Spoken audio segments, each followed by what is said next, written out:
Emma James is here with Media Watch on the other side of our studio. Emma, starting with the attack ongoing in Istanbul. Yes, it looks as though once again we're looking at a terror attack that's taken place at an airport, and once again it's Turkey that's been targeted.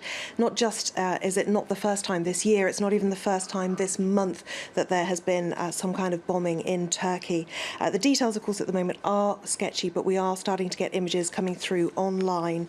I've not been able to fully verify them, but I'm doing my best to ensure that they are purporting to show what they actually purport to show, and certainly they do seem to all look very much the same and be of the same area.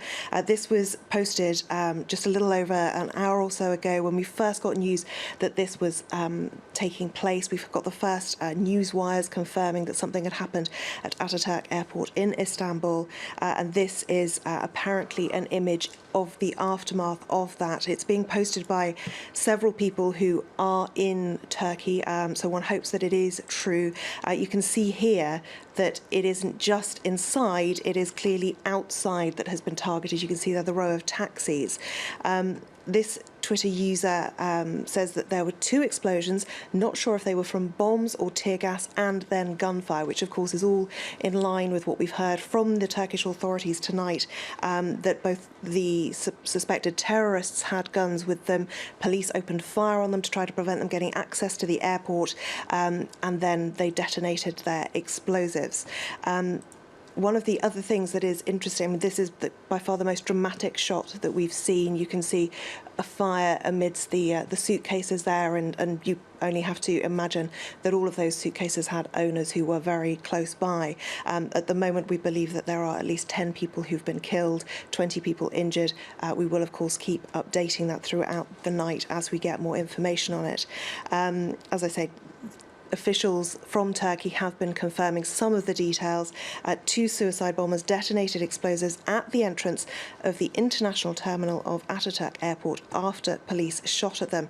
And what's interesting to note is that people who know the airport were tweeting very quickly to talk about what that area is like. Now, Stephen Cook talks about there's a police checkpoint upon entering the airport in Istanbul, and there's luggage screening before you get into the departure hall, and we understand that these people hadn't got through any kind of screening mechanism at all.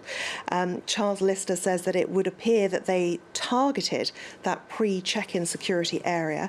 He criticises it, saying it's always been an illogical setup, collecting large crowds of people queuing to get into the airport. This image gives you an idea of what exactly is outside that airport. Again, you can see the rows of taxis there, and images that are very similar are circulating online.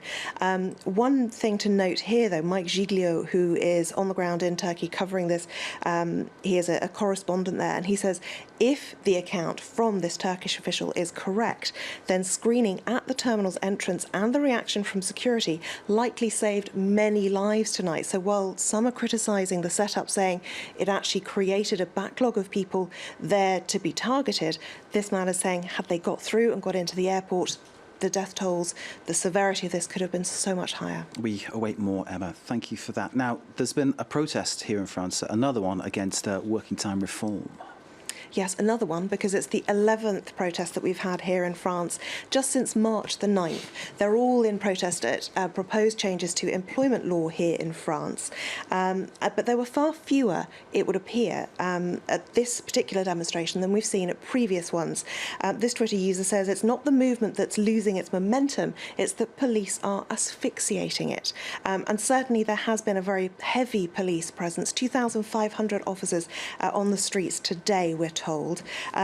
This Twitter user describes the welcoming committee on arriving for that protest.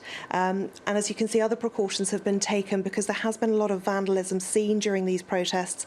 As you can see, the glass of this bus stop has been boarded up. Lots of windows, too, across Paris boarded up in order to prevent the scenes of destruction. Now, there have been problems with people who are deemed troublemakers, who aren't necessarily part of the protest movement, members of unions or whatever.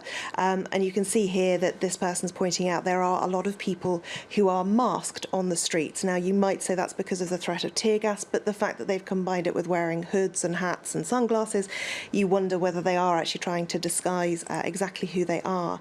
Now, Vincent Boudgen has been documenting what he believes to be police inappropriate action, shall we say, because there has been criticism of the CRS, the riot police, being unfairly violent towards protesters.